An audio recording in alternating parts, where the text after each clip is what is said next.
I think what makes the DEI space so unique is so many people in our country are uncomfortable talking about race.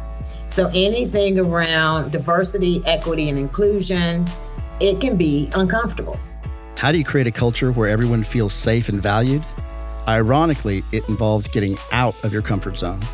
And we have to move past the discomfort in order to move forward. So we have to have the conversations. Both sides have to be willing to listen and have to be willing to have a conversation that's meaningful to either agree and move forward or agree to disagree and move forward. So let's get this out of the way. Conversations about race, gender, and sexuality are tough to have, no matter who you are. You may feel like you don't know enough, or you don't want to hurt anybody, you don't want to stick your neck out or rock the boat, but they are essential. Without them, we'll never make progress towards a future that's fairer for everybody. So we're going to have one of those honest conversations on the podcast today about implementing diversity, equity, and inclusion changes in your business to inspire you to start the discussion at your workplace. The person leading those conversations at Cadence Bank is our incomparable Chief Diversity Officer, Myra Caldwell. She's joined today on the podcast by Tori Farmer, Executive Director of Diversity, Equity, and Inclusion at KPMG. Tori and Myra work together to shape the DE&I strategy at Cadence Bank. Since our merger with Bancorp South, that work has grown to encompass more than 6,500 teammates. Together, we'll talk about evaluating your business, establishing measurable goals, and approaches that have worked for Cadence since we started our program. So let's get down to business, the business of diversity, equity, and inclusion. I'm Myra Caldwell, and I'm the Chief Diversity Officer here at Cadence Bank. And I'm Tori Farmer. I'm the Executive Director of Diversity, Equity, and Inclusion with KPMG. So, Myra, you were in Treasury Management before you took the role, 10 years, I believe, around. Now you're Chief Diversity Officer. So, can you talk a little bit about that role, why it was created, and what led you to want that role and to seek it out? You're correct. I was here about 9 years at Cadence prior to the CDO role becoming available. I worked originally as the Director of Product Development in our Treasury Management space, went on to be an executive in our Treasury Operations and Deposit Operations space. But I think when George Floyd murders happened, we, like other companies, other individuals, looked at our programs and said, what are we doing, and are we doing it with intentionality? How can we make it better? And that was really kicked off by our CEO at the time, Paul Murphy, who started to ask questions to women and minorities in the company and held his own listening sessions. What was it to work at Cadence as a woman, as a minority, and getting ideas for how we could be more intentional about the program. One of those ideas was to have some structure around a diversity program. While we already had our council in place, we thought getting a structure and a strategy together and naming a CDO at the company that could help guide us through that journey.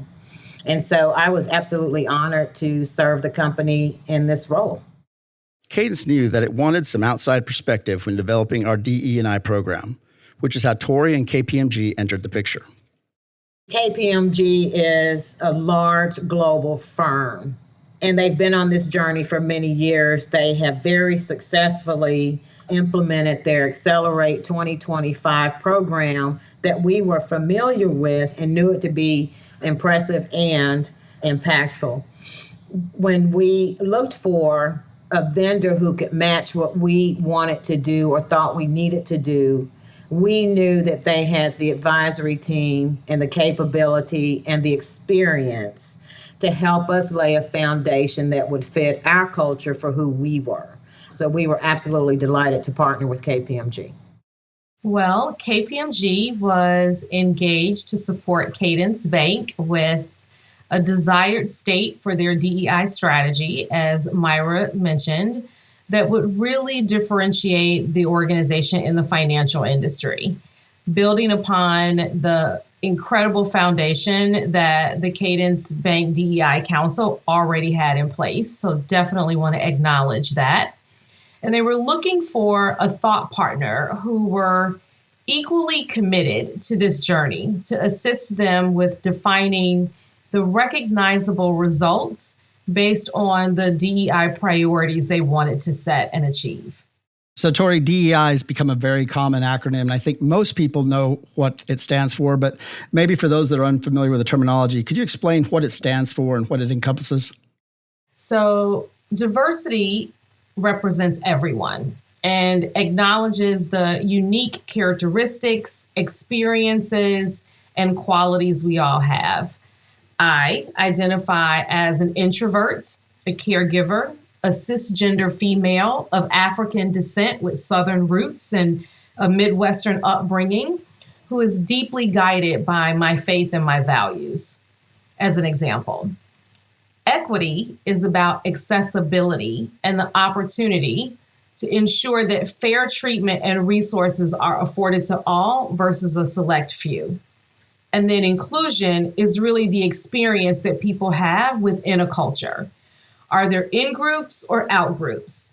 So inclusion is the intentionality of valuing diversity and striving for equity.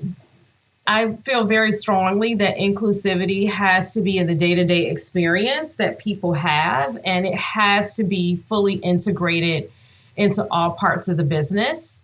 And so if you think about what's required for onboarding and integration of new joiners, how are they immediately indoctrinated into the culture and recognize that inclusion is linked to values?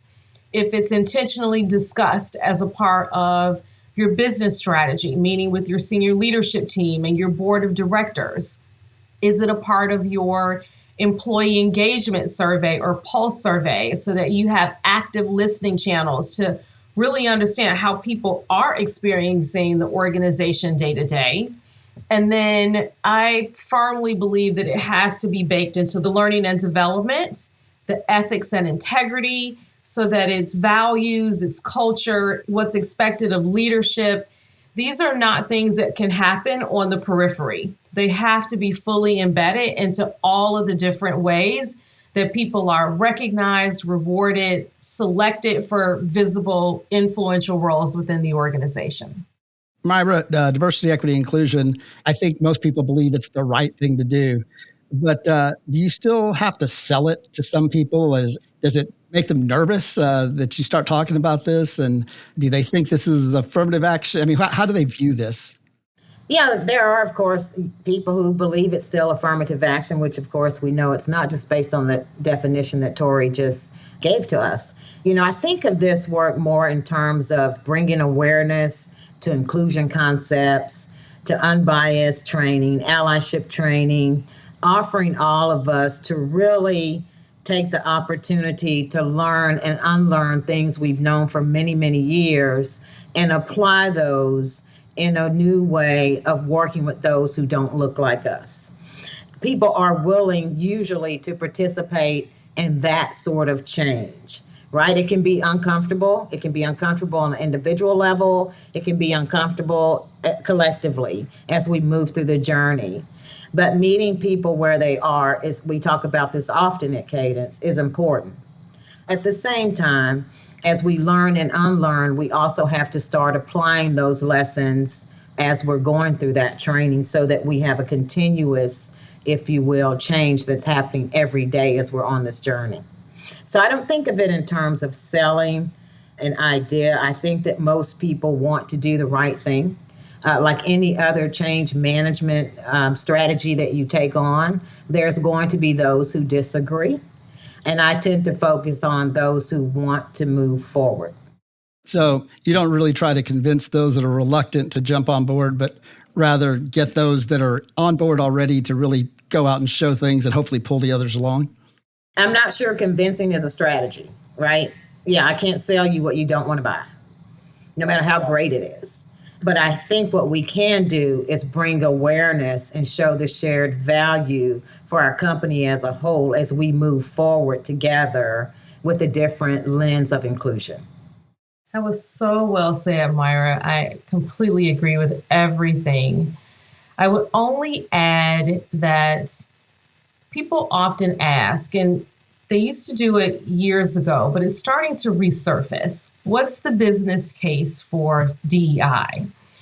And I would say every time a new person joins your company, every time someone leaves, every time someone gets promoted or not, sees themselves represented in the ranks of leadership or not, every time a client or customer communicates that their expectation is that DEI is just as important to you as it is to them, that's the business case.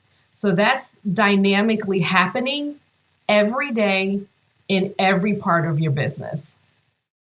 I'm going to harken back to something you said, Myra, that convincing isn't a strategy. So even though you're not going to convince, what do you do to engage those that seem just opposed to the idea? I mean, do you engage them at all? What's the approach with those folks? Absolutely, I do, and I have, because again, it's important to understand where people are coming from. And I don't engage to have an argumentative, combative conversation, but I engage to make sure I understand that perspective and maybe why that perspective exists.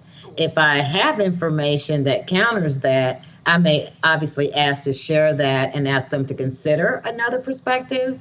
But absolutely, it happens. It's going to happen with any change you attempt to make. I think what makes the DEI space so unique is so many people in our country are uncomfortable talking about race. So anything around diversity, equity, and inclusion, it can be uncomfortable. And we have to move past the discomfort in order to move forward. So we have to have the conversations. Both sides have to be willing to listen and have to be willing to have, a conversation that's meaningful to either agree and move forward or agree to disagree and move forward.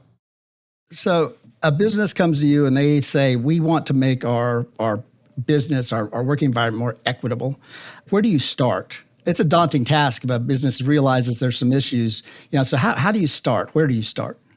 It's an aspirational objective if you say that you want to make your business more equitable, because it requires that you look at every aspect of your business. So the concept of equity can literally be applied to many things.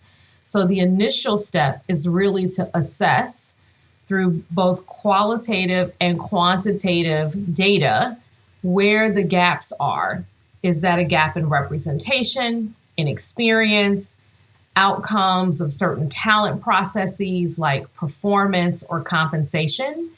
So a very holistic approach would be to really start with the data and let that guide you where you need to make the investments.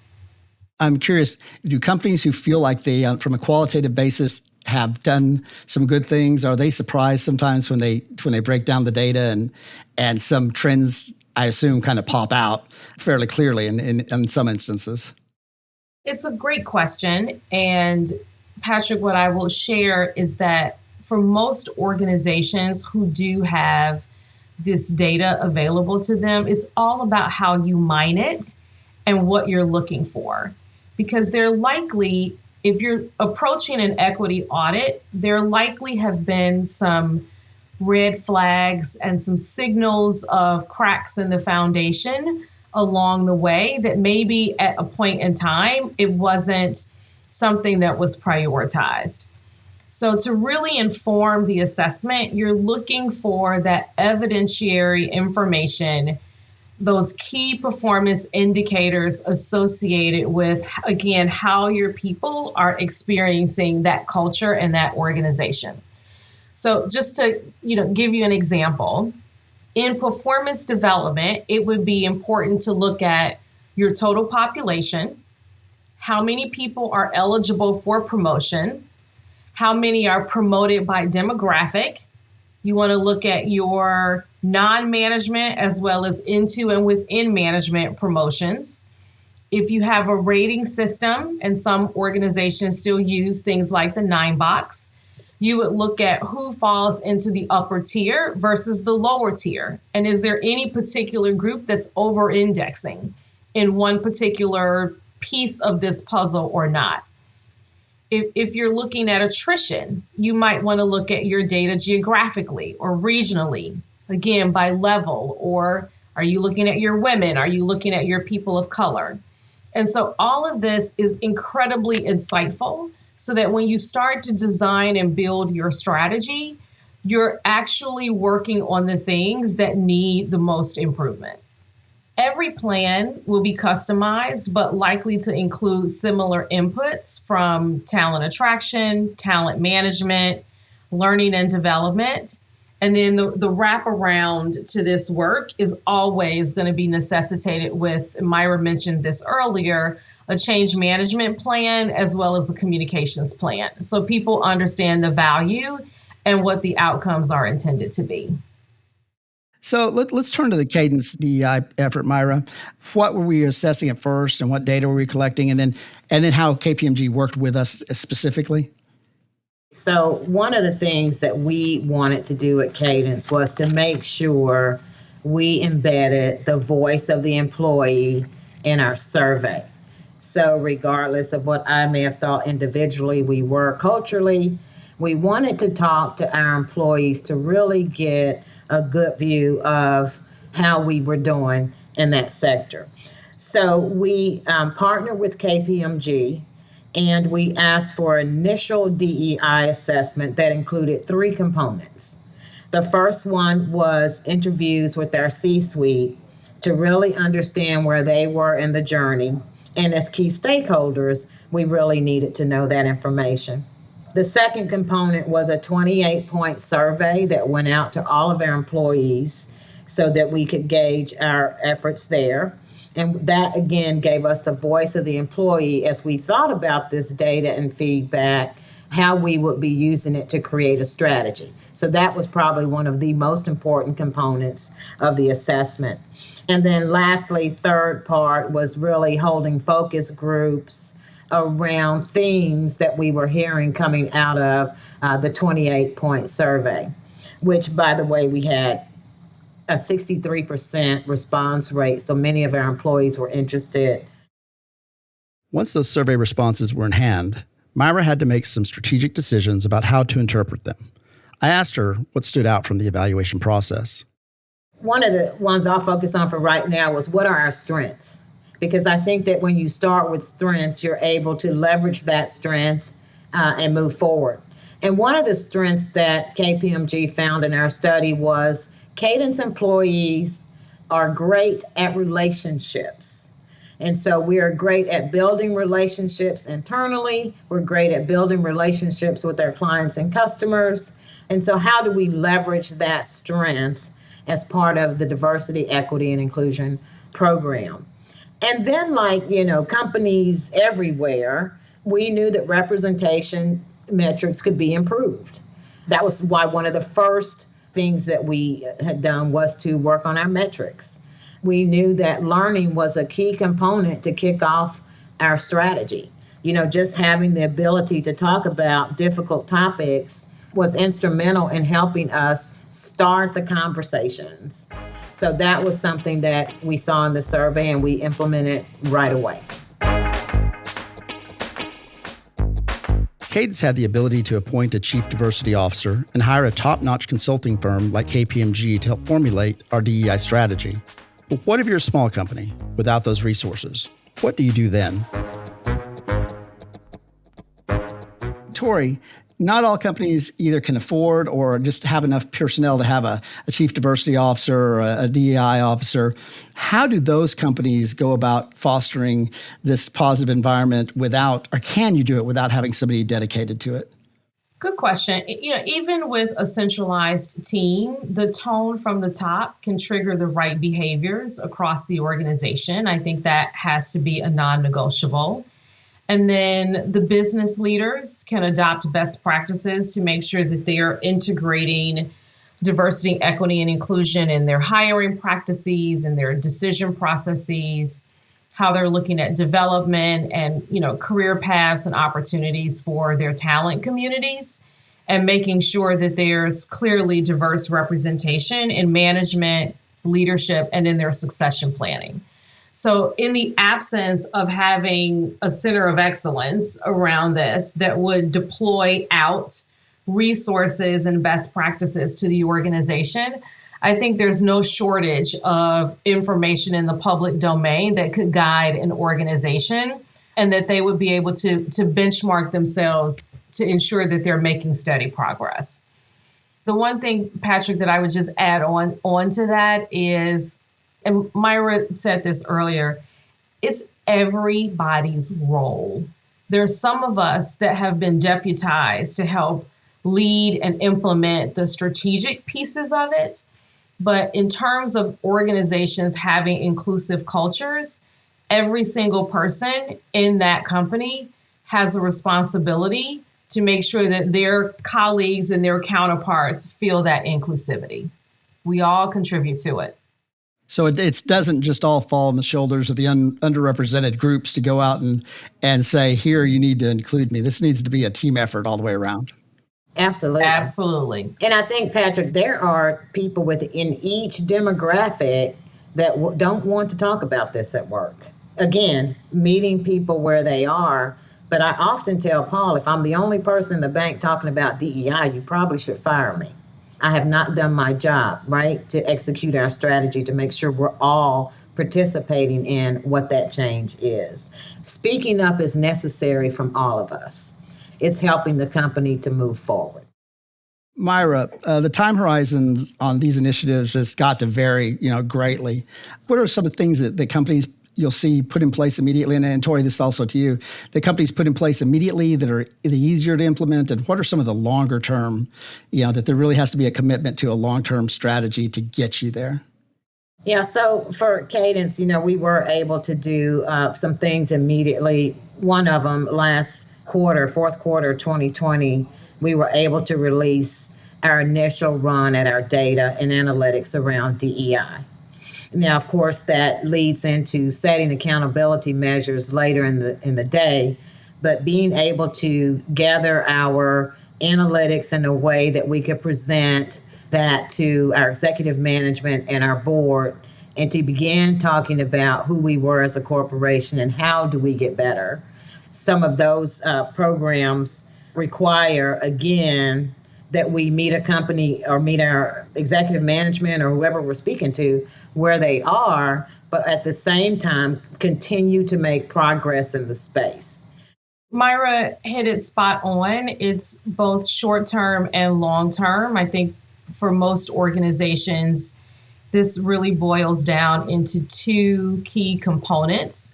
How are you changing structural inequity, whether that's real or perceived? So looking at your talent processes, those things might take a little longer because that's an organizational shift.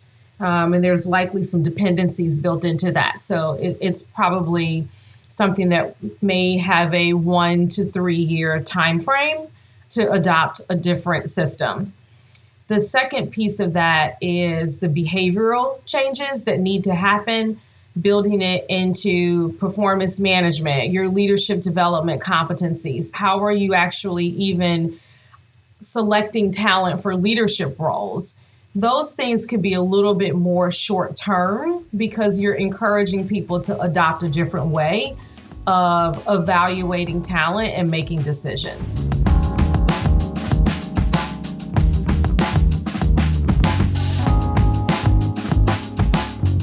As Tori talked about before, it takes everybody, and that's certainly been the case here at Cadence.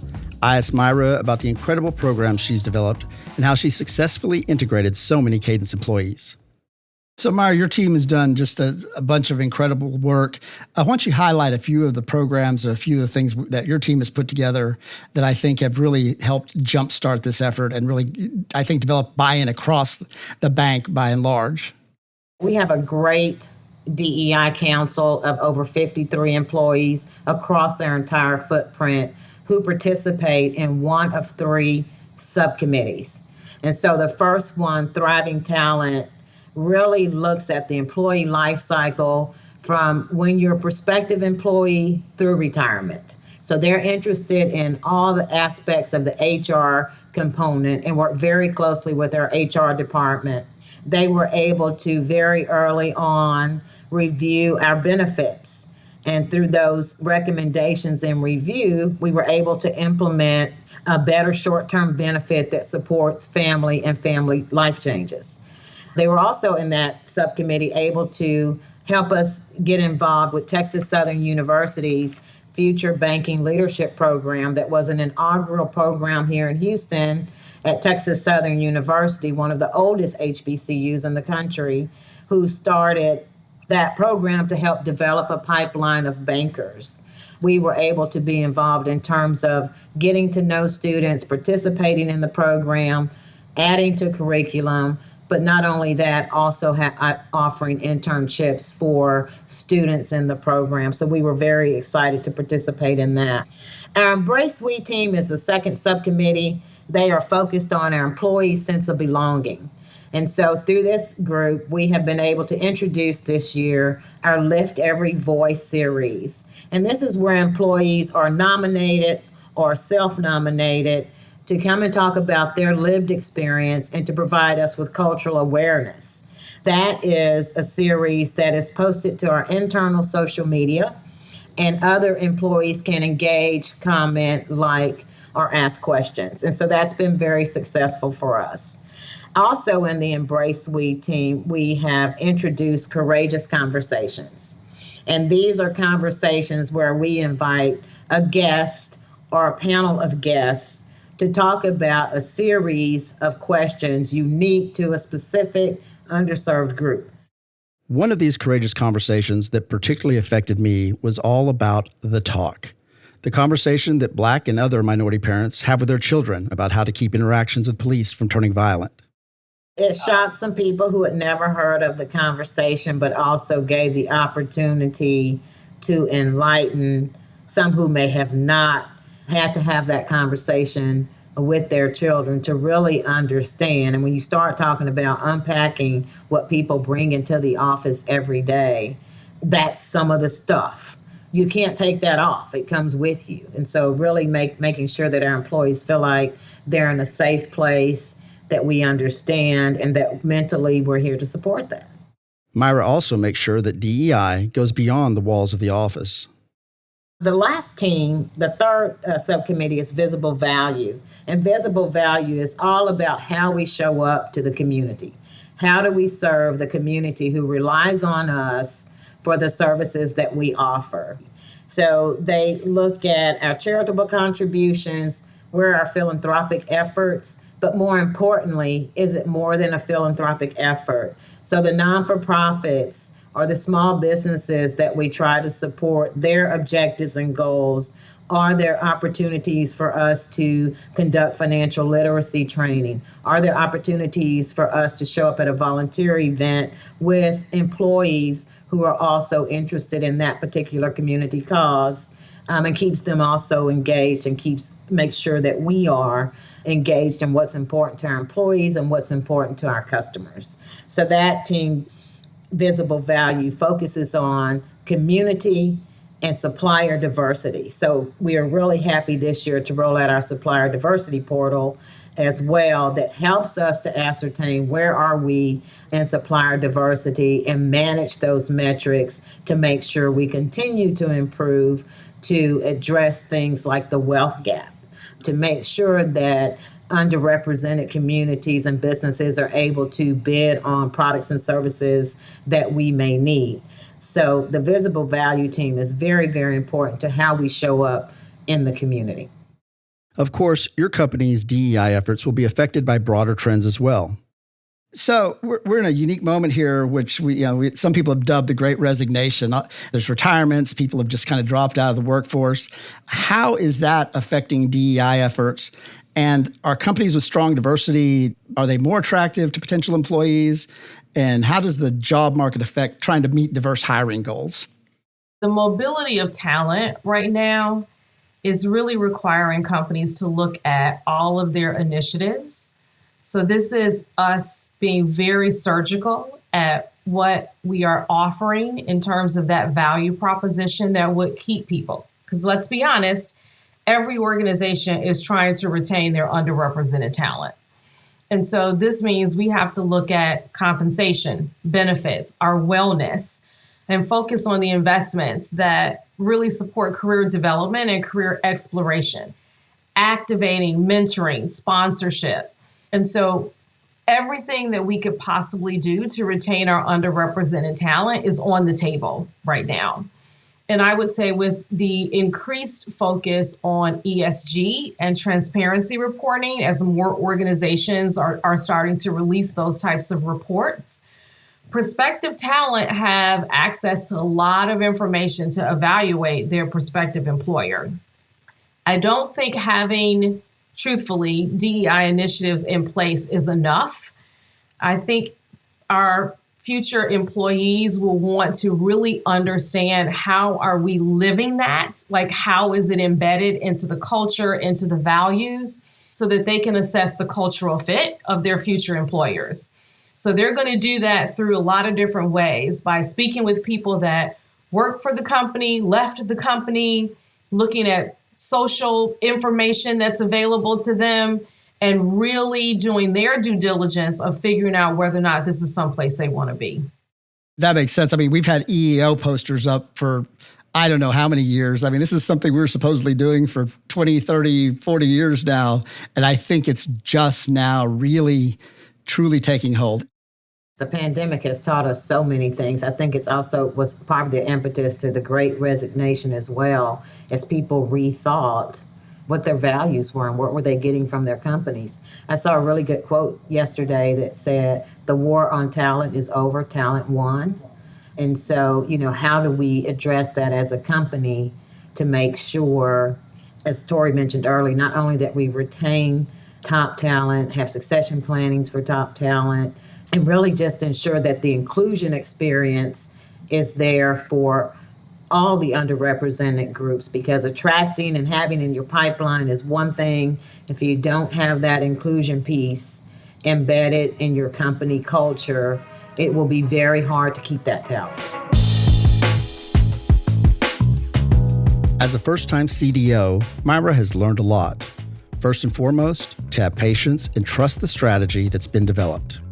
I think for practitioners or CDOs in the space, I would say for me, in my short time in the space, what I've learned is to trust the process. If you are strategically focused or task focused, you really like to see things move fastly, have results and report. We're used to that in the banking industry, the results and report. This work may not move at that same rate and process, but it should keep moving. I don't want to say it should slow down or stop. It should keep moving, and trust that process.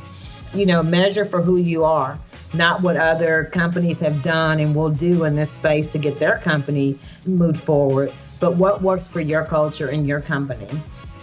And then, just approach DEI like you would approach any strategic initiative in the company. It has to have the support of your leadership. It will definitely not survive without that support.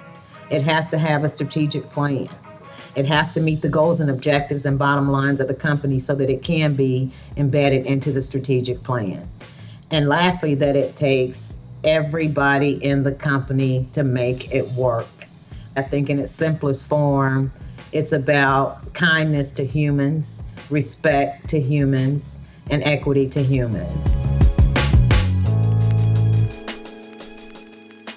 Before we wrap up, I want to acknowledge that an important part of this work is confronting your own limitations.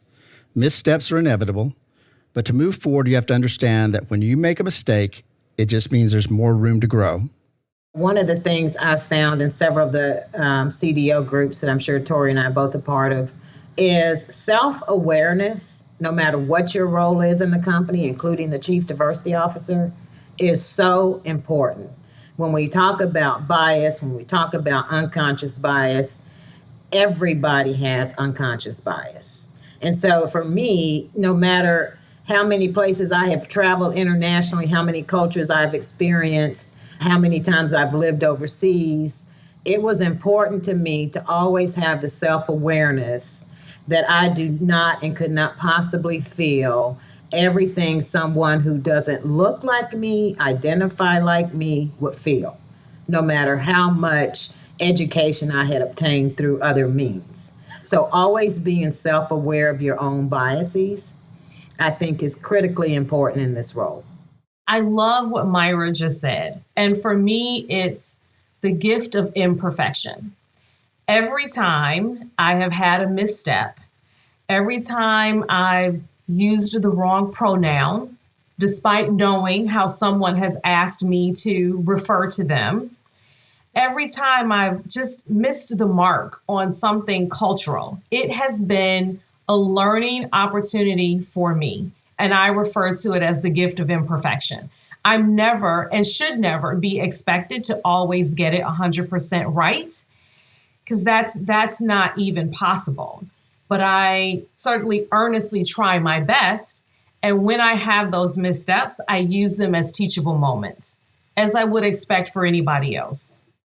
So, Tori, I'm going to put you on the spot a little bit here. How are we doing? What grade would you give Cadence right now on what we've done? Well, I would have to say that I am now biased because I have had the pleasure of not only working very closely with Myra, but just seeing all the great accomplishments that have come from the recommendations. And so I would have to give you an A+. Creating change in a business is never easy. I mean, have you ever tried to move the microwave in the break room? But that's especially true when change involves questions of identity, belonging, and the fundamental values of your organization. These are questions that the whole nation is trying to answer. And what you do with your business will help shape the future, not only for your employees, but for how business is run in the next 10, 20, and 50 years. Start the same way you would with implementing any big change, by assessing your current situation and creating measurable steps to get where you want to go. Buy-in from leadership is critical. Talk to other companies in your industry and share best practices. But remember, what works for someone else might not work for you. Most of all, focus on your employees and doing right by them, and you'll see incredible benefits. I'd like to thank Myra Caldwell of Cadence Bank and Tori Farmer of KPMG for their tireless work. Tough conversations are a lot easier when you feel safe and secure, and that's exactly the environment that Myra and Tori have cultivated.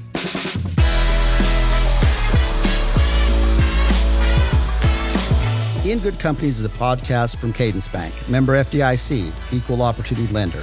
Sheena Cochran is our production coordinator. Our executive producer is Danielle Cornell, with writing and production from Andrew Gannam and sound design and mixing by Alex Bennett at Lower Street Media. I'm your host, Patrick Pacheco. If you've made it this far and you got something out of the episode, why don't you go out and give us a 5-star rating in your podcast app? It's the best thing you can do to help the show grow and reach more people. And join us next week, because when you're with us, we're in good companies.